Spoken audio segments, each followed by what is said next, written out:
Welcome to the 10 Acre Woods. Mark here, my wife Tara, who has been busy this week getting things ready for the upcoming winter, which is close. You wouldn't know it today with the sun shining and beautiful weather. Yesterday too was nice. Yeah, so this is our barbecue area, and it's now covered with poly, so we can actually barbecue during the winter months.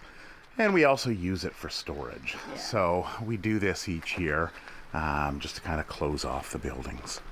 Those of you who have been watching our videos know that we did lose an alpaca last week, Shanzy. So we believe it was, well, a combination of old age. She was between probably 20 and 25, probably closer to 25 years old. And it could have been a touch of meningeal worms, which is what we were treating for, but due to the age, you know, there's a couple things. So we had the vet out, and his determination, I think, was that she was old, and it was all of basically natural causes. So later on that week, last week, so we had Paula that came in with Shanzy, and she was starting to act in the same manner. Well, she'd been acting a lot, like, off and on for a long time. She was. We thought she was older and in worse shape when we first rescued them because she had some spinal curvature, issues. And her front legs were getting old and, you know, like crooked. Yeah. And, yeah. So unfortunately, yesterday, 2 days ago, together. We called the vet back up again, and she was actually a lot faster. She went right down when within a few days. So we called the vet. Which is why we don't think it was the meningeal worm. We think it was old age as well, because she'd been treated. Like, she'd already been, they'd all been treated. It'd been a couple weeks already. Yeah. So it was... in my heart, I really feel it was old age, and especially after Shanzy went for a week later for Paula to kind of give up. And so maybe it was a little bit of heartbreak. Alpaca are herd animals, and they can pass being alone. Now, of course, she wasn't alone. She still has Java and Jasper wasn't her out there. bond, though. But yeah, it wasn't her bond. She had spent her whole life really with Shanzy. So possibly that could have played a part in it. Just a little bit of heartbreak that, just put her over the edge. So it was a very hard week. 2 weeks. Very hard 2 weeks. So yeah, this of course happens when you have animals that you bring in through rescue, and the ones that you keep for long periods of time, eventually they will go. Blackie, our goat, she's been kind of on that list for some time, as well as Atlas is now on the list. Petey and Piper, the two pigs. So we're watching them and monitoring them, and of course we want to look at quality of life. So we don't want to jump to any conclusions. But they are getting old, so they are kind of on the watch list. We do want to share with you guys, though, that with what we do and the loss and that kind of stuff, don't get us wrong. It hurts, and you feel it. But please celebrate the lives that they had and the extra years that they had, and be thankful that you guys were able to watch, that they touched as many people as they did, and look at the happy side of it. And like I say to Mark all the time, and I'm more spiritual than Mark, but there's a whole farm waiting for me on the other side over there. And well, I think about it from time to time. It's we'll see them on the other side, right? So we appreciate all your heartwarming, things and whatnot, but it look at the positives. Exactly. So celebrate their life. Celebrate the life. Yeah. So, all right. So we're gonna go out. Tara's got some seeds. You might want to tell them why my voice is all messed up. Yeah, I was gonna do that. All right. So yesterday we had the dogs were barking. Well, I heard a honk. I heard a honk, and then the horses were running around, and then the dogs started barking. So I looked out the window, and there's two dogs. One was white, and I thought it was a coyote or a wolf. And I ran, hightailed it out of the house, screaming that whole git growl that I do when I'm get out of here!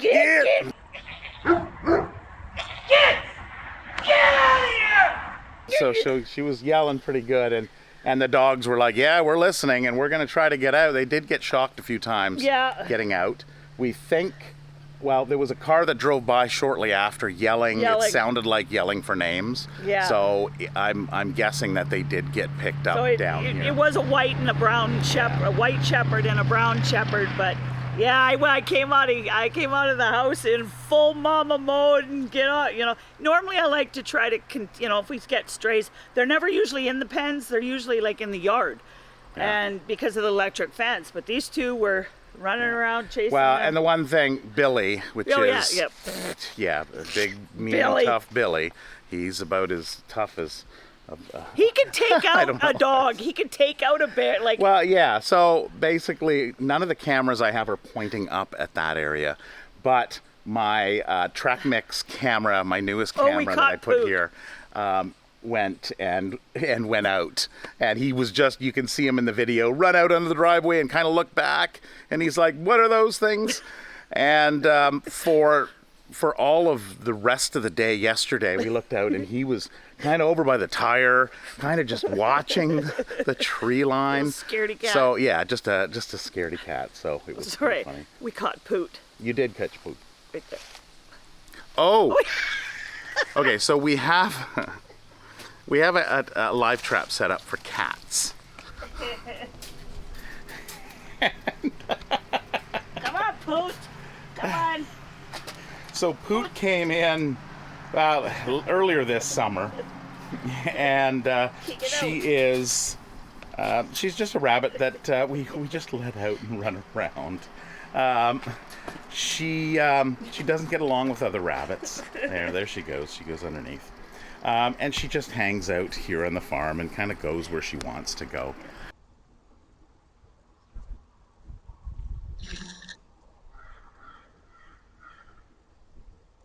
So, of course, we were setting up that for the cat. There was a little black kitten that's there was a kitten that we saw. So we thought, well, okay, let's put the trap up. That's twice I've caught Poot. Oh, Poot. She just keeps, because all the food's gone. Oh, yeah. So she just, she's got tons, but she's going in there. There's tons of food all over the place, but I guess, we caught her. We'll probably catch her again, I'm sure. She doesn't care. As you saw, a lot of people think that the live traps traumatize them. Yeah, no. She was like, excuse me, can you just, can you let me out? Yeah. Again? So, all right. Okay, let's go. So we're going to do seeds. Yes. So the seeds we have are Manitoba maple. If anybody in the area wants some, there's lots. Yeah, we have tons of maple trees. Yeah. So what we want to do is we actually want to put them up kind of along the front area. Hey, Billy. Baby. How you doing? Big stock. Hey. What? Billy. Levi. So you always have to have a camera running. Yeah, it's no treats. Camera running at all times. I drove down the driveway, and I'll often do this. I'll roll down the window. Levi and Meadow were just grazing, and I pulled up with enthusiasm, and I rolled down the window and I said, "Hi, Levi," and he turned to me, looked at me, and lifted his upper lip and laughed at me. I swear he was laughing or smiling for me or something. But it just goes to show you have to have a camera running all the time. I'll try to capture it next week, but of course it probably won't happen again. So if I do catch it, I will show that to you, because it was definitely hilarious. No, it's not treats. It's the seeds. She's still a little spooked after the dogs. Well, she's always a little timid. She's more timid, aren't you? Yeah. And so Levi is. So we're gonna go do some. They call them bulletproof. Some animals that are bulletproof are just, you can just go up and hug them, and they are just very affectionate. He can nip a little bit. Not anymore. But he's gotten a lot better. Yeah, look at him as he's. Yeah. This is not nipping though. Well, That's nipping. Yeah. He tries to get away with it. Oh, what is it? Says, "This is my human." He was really bad when he came in. Yeah. And then we had him fixed. Okay. And shortly after, his daughter was born. So, because the previous owners of Levi thought that he wasn't large enough to reach. But we knew better, didn't we, Levi? So we did recheck our property line, put in some new pegs, because what we're going to be doing is putting some fencing in the back. So Tara had cleared out the untouched area in the back. So we're going to put up some fencing next spring. We're going to work on that. Is that how you do it? You got a technique? So. So our electric fence is 1 foot this side of the property line. Because, of course, there's a few reasons. Of course, we want to plant some trees in here so that the animals can't eat them. So they need to be protected. And it's just, just trying to be neighborly, giving a little bit of space. So here's the property line marker here. And we put these in every 50 feet, I believe it is, because we will be putting in fencing at the back. We want to make sure it's within the area that is designated to our property. So, all right. Levi's just going to watch us, I think, because he still thinks it's treats.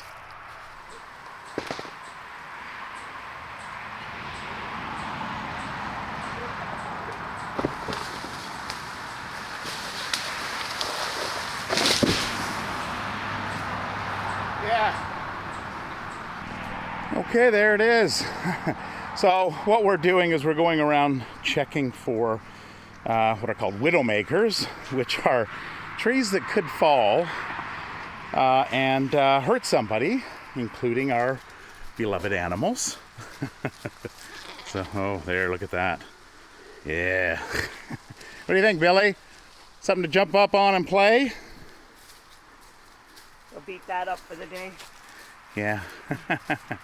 So it was pretty much dead rot and it was ready to go. That's been sitting there for some time. So we're just going to go around and kind of do an inventory and check out the trees. Especially and make sure. Winter, because Yeah. if that fell, it was going to fall that way, which was on the electric fence. Yeah. So, yeah, we want to protect the fence. We want to protect our animals. The other concern that we do want to deal with, and we've talked about this before. Yeah. So this one here, as well as that one over there, and you can see the power line is right there. So that one's gonna have Trees to come fall down. at a 45, so you can pretty much judge how long, and this one's got to go. Yeah, that one's pretty much touching. Yeah, and it's dead. Yeah. No, still got some some elasticity. Oh. Okay. I was wrong. I mistook your strength. Never Underestimated your strength. Who needs a chainsaw, right? Right? You got a Kara.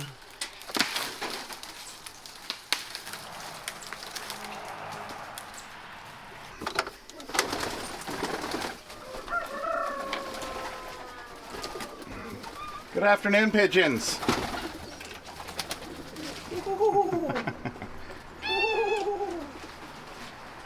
Okay, so the animals are gonna see us and think it's dinner time, which still got a couple hours. Don't tell them it's dinner time? Don't tell them it's Well, I think the geese are gonna give our position away. here they come. Quick, go this way. Quick, go this way.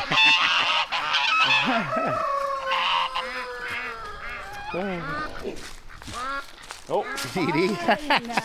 Edie and Piper. They're like, we were sleeping and you disturbed us. One of their favorite spots, there and over here. Yeah, look, they don't know which way to go. Yeah, they're all over on the other side. They're like, how do we get to you? That'd be a good picture. The ducklings. I just heard one. I'm actually wearing my polarized headset. Oh, there. There's two out there. Yeah. Oh, there's a third one over there. Oh. Yeah, when the vet came one of the little ones ran by him, and he's like, "Isn't it a little late in the season for that?" And Tara's like, "Yeah." Okay, but what else with the vet? Which you might want to go in the shade. You're getting a little glistening there. Oh yeah, it's warm. It was also cool because while we were saying goodbye to Paula, Onyx walked up and just stared at him. Yeah. And he knew he was in the special pen because I've told him that and he's been here before. And he's like, "What's her issue?" Because she just stared at him, eh? And then, so I told her, and then it was Willow comes over and puts her head over the fence and looks at him and just sat there, was so calm. And I said, it's so funny, don't think I'm crazy, but they know, sheep are so intuitive. And he goes, no, that's real. They actually smell it. Yeah. I'm like, I've been saying this for years. And the vet actually confirmed it, that sheep can smell emotions and so it was awesome. I know horses, they use their smell quite a bit. But it's just neat. It's after years of saying things because it's what I felt with the animals.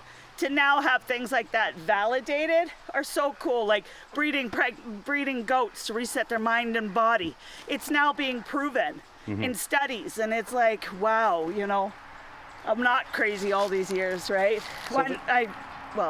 Maybe a little crazy. Yeah, you're not. Just not wrong crazy. Yeah, right. You're not too crazy. I'm not too crazy, just a good crazy.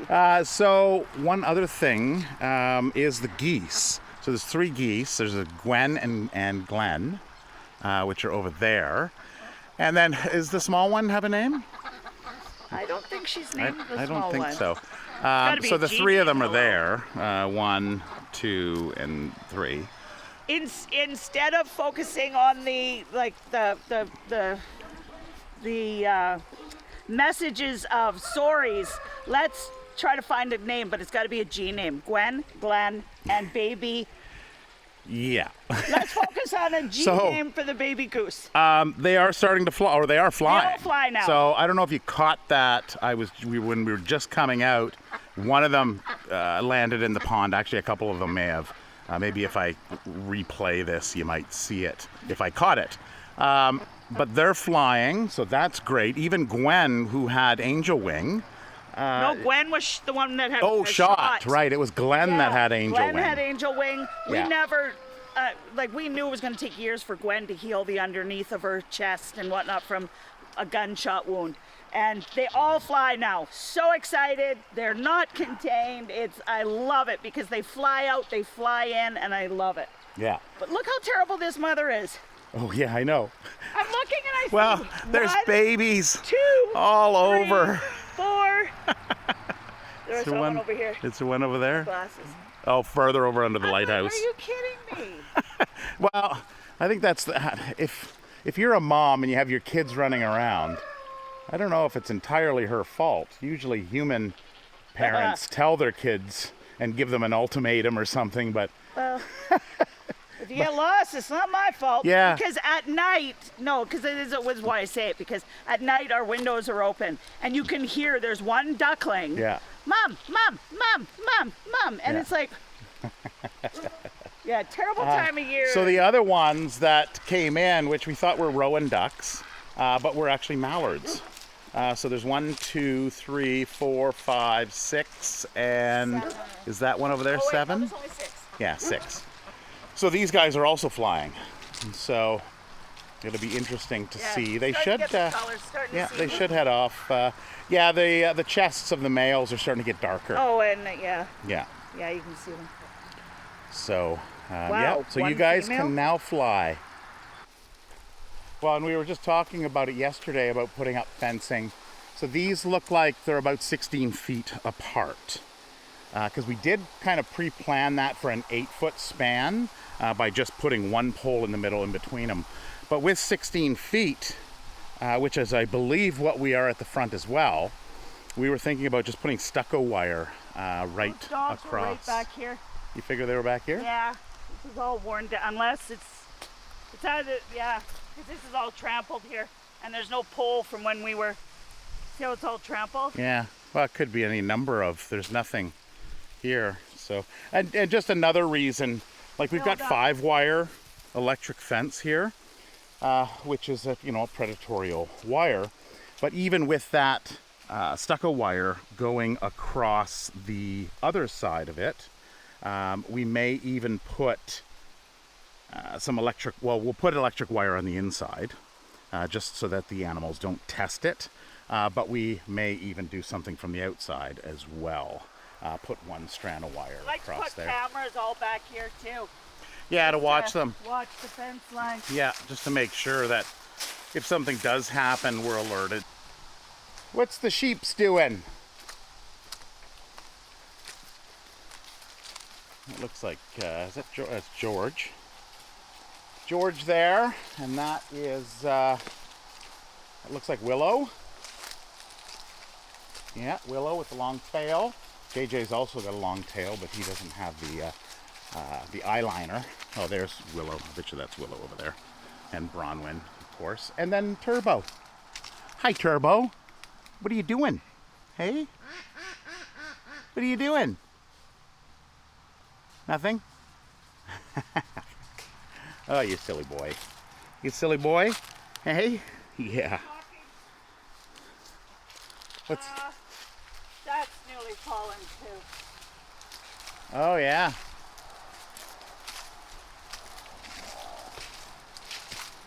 We were talking the other day, Tiana and I, when we were out here, how when you think about when I piled these, I piled them up to here. Yeah. Look how much they've composted. Yeah. Like, so I've got a group of grade 12 students coming out from the city, and we'll come and do a whole nother stick pickup. But that's new down. Yeah, so I'll have to come out and yeah, that one's got to drop that one because that's resting on the tree. So, yeah. I mean, it doesn't look like it's going to go anywhere. No. And they're kind of cool to see, but... Yeah, but you want to make sure it's safe for visitors as well as the animals. Jasper and Java are back there, I believe, as well, because I didn't see them inside, unless I missed them. But yeah, there we go. We're fall. Very picturesque. Time to hibernate, nap, and do classes. Yeah, so we've got to, Tara's been organizing the classes, moccasins and mucklucks and teddy bear, the bear classes, felting classes. Wool processing yeah, you do. is first, then mitts and moccasins, then we're felting alpacas because Tara has learned how to felt alpacas, and then it's mitts and moccasins, and then it is teddy bear. Yeah, and then so I'll set up a whole new. The I think was it last video? I think it was. We showed the little sheep, the little onyx. Yeah. And then Tara went and sat down and started felting, and she made a little Shanzy. Yeah. So I guess you're gonna have to make a little Paula. But then I'm okay. Great, that's a great idea. But then I have 6 cats that love wool. Yeah, so we'll have to. So they'll get destroyed. We'll have to find a balance. Yeah. I'm like, I'm gonna need like a china cabinet for felted animal farms, right? Okay, so then our dogs. So yeah, Atlas. Atlas is on the watch list too. Atlas is on borrowed time now. He is a Hurry up Bernese. for the- Yeah. No, we're closed. Sorry, George. Atlas is, he's on borrowed time as well. So Bernese live, 6 to 8 years? 6 to 8 years. He's 9, going on 10 this winter. And they have a genetic myopathy. It's a genetic disorder in the Bernese mountain dogs, and it's called myopathy. And the 3rd stage of the myopathy is the leg drag, which he's already had for a year. The 2nd stage is stupidity. I think he's already been silly. Don't judge that with a Bernese. Right? Right? So you can we cut his weight back, cut his food back, and he's down to a nice weight. Yeah. Well, and I would be on the note that he's probably a little underweight. Yeah, he might be. However, he's old, was just about put down 2 months ago, and the 4th stage of this. Okay, stay still. The 4th stage of the myopathy is he will become paralyzed on the back end, and internal organs will all shut down painfully. Yeah. So we So will we're not there, so we don't know how long. But 2 months ago, he was acting paralyzed in the back end. I gave him three days of CBD oil a lot, and it got him through that. But if there's ever a sign of it, I want him to be able to go up and down the stairs. I don't want him to have extra weight. I'd rather him be underweight. And he's hanging in there, like no sign of anything again. But no, he's nice and still happy big again. And dumb. Yeah. Yeah. So. Big and dumb. There's nothing you can do. There's no cure for it. It is the way that a lot of Bernese go. My vet that I do everything with Atlas for, she actually owns Bernese mountain dogs as well, and she lost one of hers, and I called her immediately and she confirmed that's exactly what it is. And there's nothing we can do, Tara, just make him comfortable. And so the first thing was to pull back the weight, because when he goes up and down, his back end is weak. Yeah, but we love you. Yeah, and then his shedding is continuous. Yeah. If he makes it till winter, he'll be inside on the couch. So that then may be a problem. Yeah. And then there's the terriers. I think Maggie's 13. 12, 13? Yeah. And Toby's a year younger. Where's your ball, Toby? I have to get you new balls, don't I?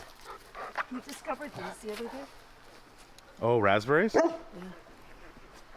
Can you get them? Look at all the raspberries. Yeah. Well, you pointed that out in yesterday's garden video. If you haven't seen that, go check that one out. You want me to help you? Okay. Toby. Oh. Yeah. He doesn't even, I don't know, he doesn't even taste it. I know. It's just wow. Alice doesn't know what to do with them, so I'm going to save the raspberry for the... All right, back into somewhat coolness. It's only 21 degrees Celsius, but on the back deck where the sun is, it is hot. That sun. No wind. Sun is hot. Yeah, no wind. I guess that'll do it too. So anyway, that is it for this video. If you haven't checked out Tara's gardening video, check that out. She posted it yesterday. She's going to be shutting down, I think, next week or the week after. Well, I got to wait for a couple frosts. Oh, yes, pulling the potatoes after Carrots frost. after So hopefully it'll be months away that happens. Yeah. But unfortunately, I don't think it's going to be. Maybe in another month or so. So anyway, wishing you all the best. Thanks for watching our videos and making it to the end. If you like to share this with your friends and family, please do so. It always helps out. And we'll see you in the next video. Take care. Bye.